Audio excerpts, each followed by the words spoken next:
दिवाळं निघालेलं आहे मुख्यमंत्र्यांच्या।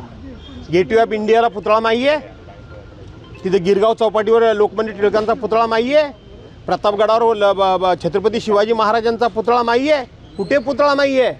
कोल्हापूरला शाहू महाराजांनी उभा केलेला छत्रपती शिवाजी महाराजांचा पुतळा नाही आहे।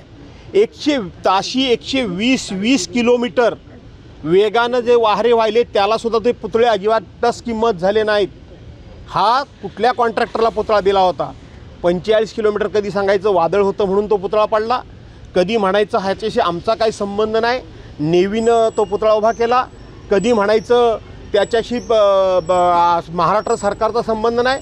महाराष्ट्र सरकारचा संबंध नाही तर तिथल्या आजूबाजूच्या सुशोभीकरणाकरता महाराष्ट्र सरकारनं 2,40,00,000 रुपये का खर्च केले? त्याच्याशी जर संबंध नाही तर महाराष्ट्रातल्याच माणसाला हा पुतळा बनवण्याकरता म्हणून 2,50,00,000 रुपये दिले, ते का दिले?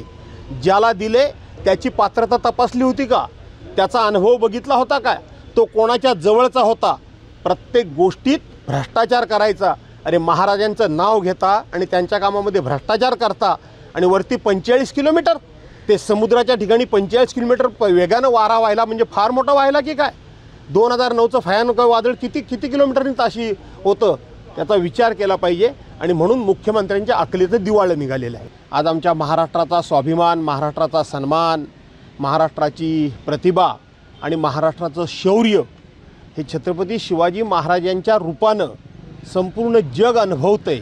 आज छत्रपती शिवाजी महाराज आपल्यामध्ये 400 वर्षापूर्वी जरी निघून गेले असले तरीसुद्धा ते शौर्य संपूर्ण जग अनुभवतंय। ते शौर्य नाकारत्या सरकारच्यामुळं आज त्या ठिकाणी मातीमध्ये मातीमोल झालं आणि त्याचा निषेध म्हणून, वेदना म्हणून, दुःख म्हणून त्या जागेवर मी जाणार आहे। साहेब, 2 ते 3 महिन्यानंतर विधानसभेची निवडणूक लागणार आहे, काय सांगाल? महाविकास आघाडी कशा प्रकारे पुन्हा एकदा सत्ता स्थापन केली? असं आहे की संपूर्ण राज्यामध्ये आपण बघता आहात, परवांची झालेली बदलापूरची घटना असेल, काल रात्री झालेला पुण्यामधला खून असेल, छत्रपती शिवाजी महाराजांचं हे जे शिल्प किंवा जो पुतळा या ठिकाणी मातीमोल झाला, असे अनेक घटना या सरकारच्या कालखंडामध्ये होत आहेत।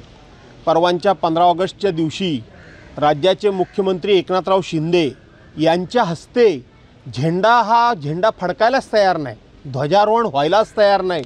याचा अर्थ नियतीनं संकेत दिलेले आहेत, हे सरकार पुढच्या वर्षी अस्तित्वात राहता कामा नये आणि म्हणून महाराष्ट्रातल्या जनतेनं महाविकास आघाडीचं सरकार पुन्हा एकदा महाराष्ट्रामध्ये आणावं अशाच प्रकारचा संकल्प केलेला आहे। तसेच संकेत आहेत आणि म्हणून महाविकास आघाडीचं सरकार जनता या महाराष्ट्रामध्ये बसवेल। साहेब, शेवटचा प्रश्न, राजकोटवर त्यानंतर एक राडा झाला होता, याकडे कसं पाहता आपण? मी त्या दिवशीच सांगितलं होतं की याच तुमच्या सिंधुदुर्गातले एक नेते त्यावेळेला देवेंद्र फडणवीस मुख्यमंत्री असताना त्यांच्यासमोर त्यांनी सांगितलं होतं, भारतीय जनता पार्टी ही गुंडांची पार्टी आहे, भारतीय जनता पार्टी ही दारूधंदेवाले, मटके धंदेवाले, भ्रष्टाचार करणारे, 2 नंबरचे धंदे करणारे, अशा प्रकारची सगळ्यात महाराष्ट्रातली भ्रष्ट पार्टी आहे आणि गुंड पार्टी आहे।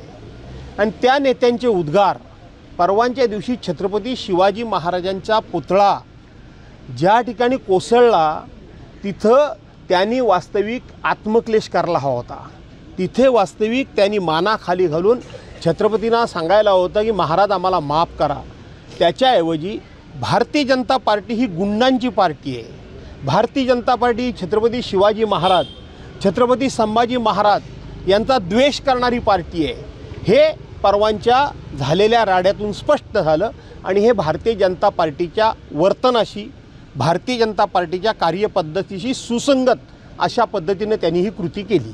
पंतप्रधान मोदींनी या घटनेनंतर माफी मागितली काही दिवसांपूर्वी, कसं पाहता? असं आहे की ज्या वेळेला शिवाजी महाराजांचा पुतळा पडला त्यावेळेला राज्याच्या मुख्यमंत्र्यांची वक्तव्य काय होती, राज्याचे उपमुख्यमंत्री देवेंद्र फडणवीस यांची वक्तव्य काय होती, या जिल्ह्याचे एक नेते शिक्षण मंत्री दीपक केसरकर यांची वक्तव्य काय होती। त्यामुळं ज्या वेळेला महाराष्ट्रातून आणि देशातून निषेधाचा, तिरस्काराचा आणि भारतीय जनता पार्टीच्या भ्रष्टाचारी कारभाराचा ज्या वेळेला संपूर्ण बाजून निषेधाचा आगडोम उसळला, 50-50, 60-60, 70-70, 90-90 वर्षापूर्वी उभे केलेले पुतळे आजही मोठ्या स्वाभिमानानं, सन्मानानं, ताटमानेनं वारा वादळ, तिथं फयांसारखं वादळ, भूकंप, या कशालाही भीक न घालता ताठ मानेने उभे आहेत. आणि 8 महिन्यापूर्वी केवळ निवडणुकीकरता लोकांची मतं मिळण्याकरता उभा केलेला छत्रपतींचा पुतळा अवघ्या 8 महिन्यामध्ये जमीनदोस्त होतो. आणि म्हणून देशातून धिक्कार झाल्यामुळं केवळ आणि केवळ देशाच्या पंतप्रधानांनी दिखाव्याकरता ती मागितलेली माफी आहे, मनापासून मागितलेली माफी नाही. आणि जर मनापासून मागितलेली माफी असती तर त्यांचे चेले चपाटे आजही ज्या पद्धतीने बोलतात ते बोलले नसते. महाराष्ट्रातील ताज्या बातम्यांसाठी बघत रहा टाइम्स टुडे 18 न्यूज. सोबतच शेअर करा, सबस्क्राईब करा आणि बेल आयकॉन प्रेस करा.